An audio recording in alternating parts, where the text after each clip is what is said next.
In this video, we'll cover 3 things you should never do if you want to lose weight.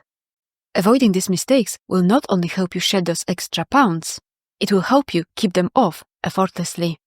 Plus, it can help you live longer and prevent and even reverse major diseases like heart disease, cancer, and Alzheimer's. And if you're a woman over 40, this can also reduce your perimenopause or menopause symptoms. Oh, and did I mention it will even save you money? Okay, first, avoid things that increase inflammation. So, inflammation is the body's natural response to injury, infection, or toxins, adding healing.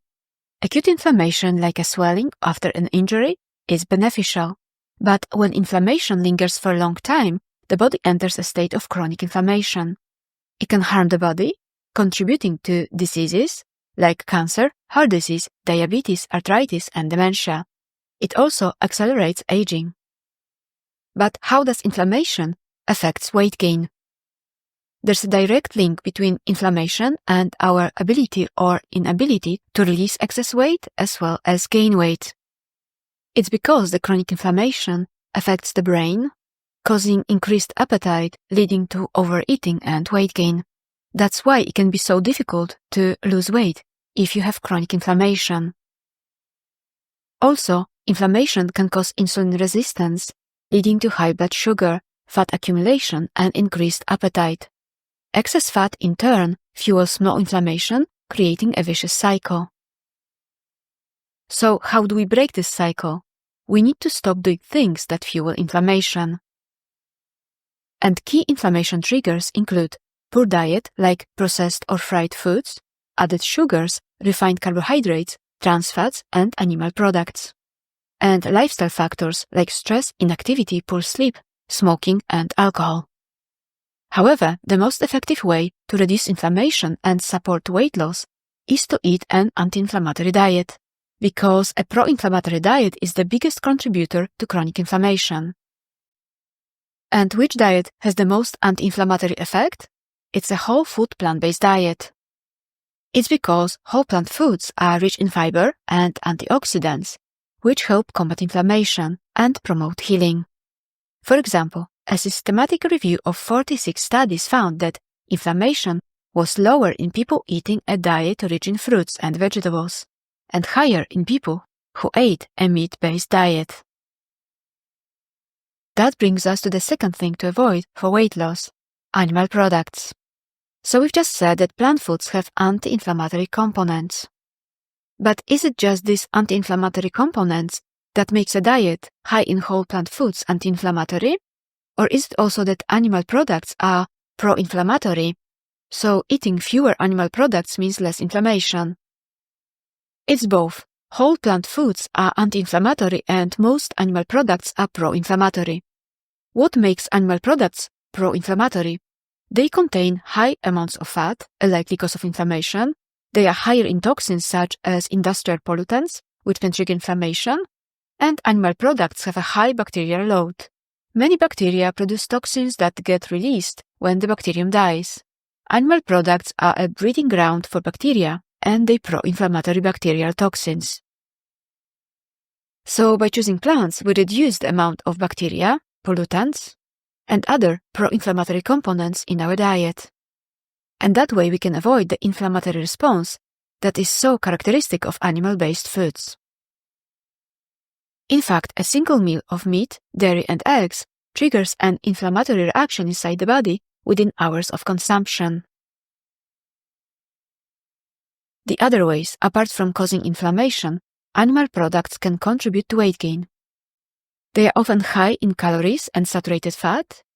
Excess protein that the body can't immediately use is stored as fat. They may affect appetite control.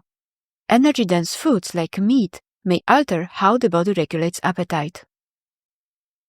So it's not your fault that you are not losing weight, even if you tried counting calories, portion control, or excessive exercise. Eating animal products simply doesn't help with weight loss. There are plenty of studies showing the link between animal products consumption and weight gain. For example, this extensive European study of nearly 374,000 men and women in 10 European countries found that meat consumption went hand in hand with weight gain. This research, analyzing data from 170 different countries, also revealed that meat intake was directly linked to excess weight. In fact, meat turned out to be as bad as sugar for weight gain. This study, comparing 5 diets, vegan, vegetarian, pesco-vegetarian, semi-vegetarian, and omnivorous, found that vegan diets were more effective for weight loss than other diets, but also that vegan diets improved macronutrients more than other diets. And this research has achieved greater weight loss at 6 and 12 months than any other trial that does not limit energy intake or mandate regular exercise. Participants were losing weight and keeping it off effortlessly, eating as much as they wanted without any extra exercise, calorie counting, or portion control. And that's because people on a whole food plant-based diet eat about 50% fewer calories than they might have otherwise, even eating as much as they want.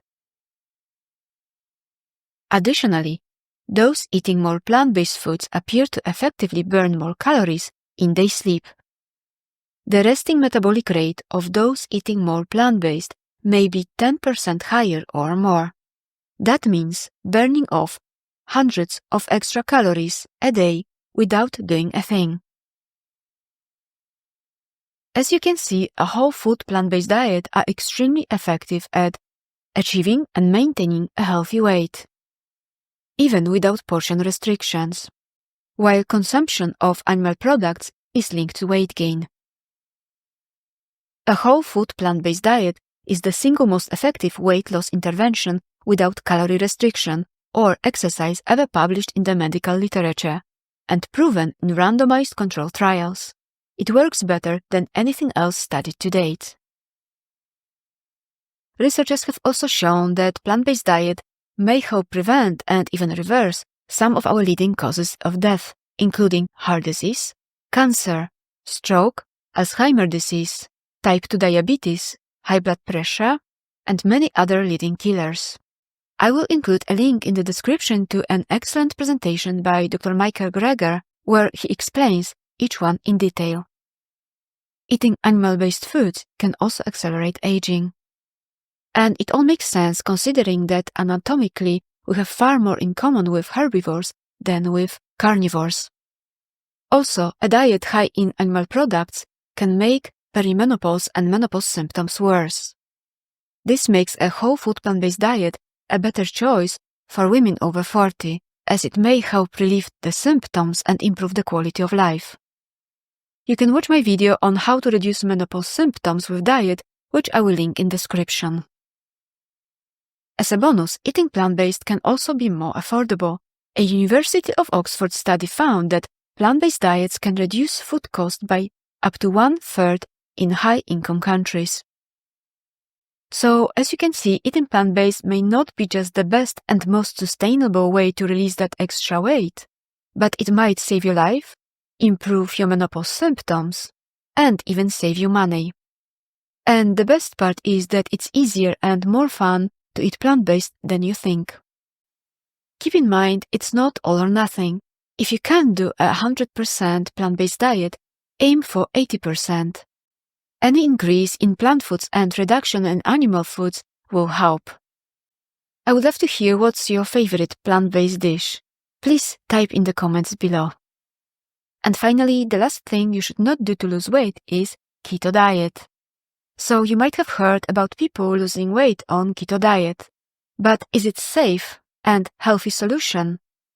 Based on what we've just learned about how animal products can contribute to inflammation and weight gain, and how beneficial are plant foods for healthy, sustainable weight loss, we can see that keto diet may not be the best solution for long-term, safe, and healthy weight loss. And indeed, it's not.